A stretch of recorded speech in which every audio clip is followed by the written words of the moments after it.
Sejam bem-vindos, estamos começando o nosso programa Gráficos no Radar e a gente acreditava na alta do Ibovespa, que iniciou a semana subindo 2%, fechou o dia aos 117.500 pontos, tem próxima resistência no 119,5. Se conseguir vencer este número, o Ibov voltaria a olhar para a região de topo histórico no 125.300.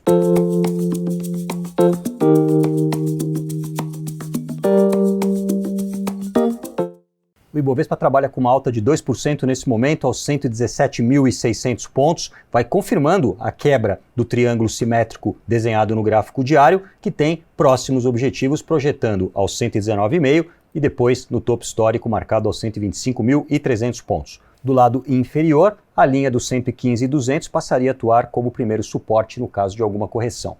Passando para o dólar, que vai ganhando força na venda, neste momento ele recua 0,72% aos 5,67 e se perder nos próximos dias o suporte aos 5,63, ele pode acelerar na venda até o teto do antigo triângulo na região dos 5,51. Aqui seria um ponto que o dólar poderia lateralizar. O ouro também iniciou a semana em queda, neste momento recua 0,24% aos 312 e ele vai em direção à base da grande congestão triangular que passa lá nos 302. Aqui um nível de suporte no primeiro momento, mas se perdido abriria espaço para mais venda. Aí o ouro passaria a olhar para os R$ 291. Apenas retomaria a força compradora, rompendo a resistência aos 316.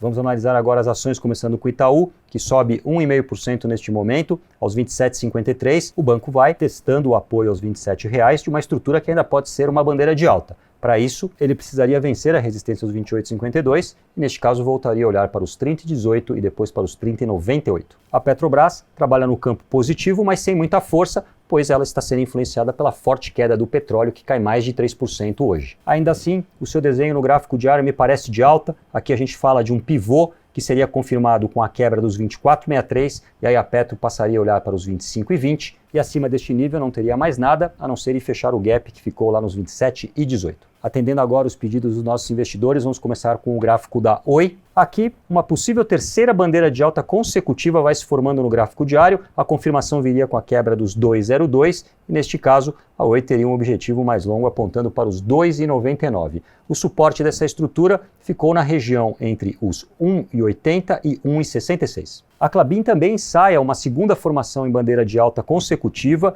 Aqui, a quebra dos 28,5 é quem a liberaria para este movimento, que teria projeção de objetivo lá nos 32,50. Hoje, a KLBN11 fechou com alta de 0,68% aos 28,25 e ela tem suporte nos R$ 27,00. Agora o gráfico da Cielo, que respeitou a reta de suporte mais inclinada, que passava nos 3,60 e começou a subir. Hoje, ela avança 2,5% aos 3,71 e aqui, na quebra dos 3,80, ela passaria a olhar para o teto da grande congestão triangular, que projeta nos 4,18, sendo este o ponto que a liberaria para uma alta ainda mais forte. Já a B2W me parece em tendência de baixa no curto prazo, ela tem um primeiro apoio marcado aos 58,20, mas na eventual perda deste ela poderia buscar a sua linha de tendência de alta de médio prazo, que vem lá de 2019 e que projeta na região dos 52,30. Aqui seria um melhor ponto para uma reentrada na compra. Do lado superior, ela também teria um ponto de entrada se conseguisse vencer a resistência aos 66,44, que é o antigo fundo que havia sido perdido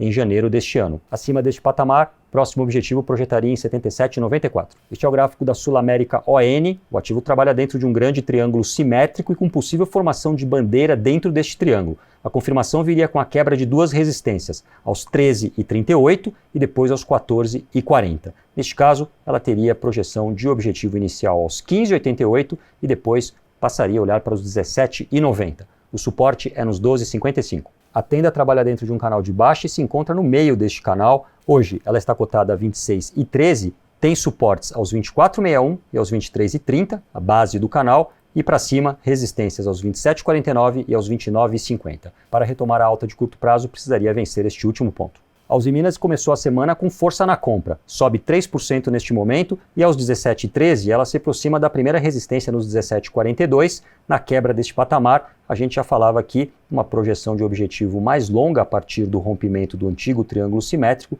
que a levaria até 23,76. Os suportes para a Uzi Minas ficaram marcados aos 15,81 e aos 14,26. No último Fique de Olho mostramos este gráfico da Cogna que ganharia força na compra se vencesse a resistência do triângulo nos 4,05. Hoje ela foi um dos destaques positivos do pregão, neste momento ela sobe mais de 6% aos 4,08, mas na máxima ela chegou a bater 4,14 e a essa altura ela subia quase 8%. Vai confirmando, portanto, a quebra dessa resistência, que tem próximos objetivos apontando para os 4,44 e 4,75.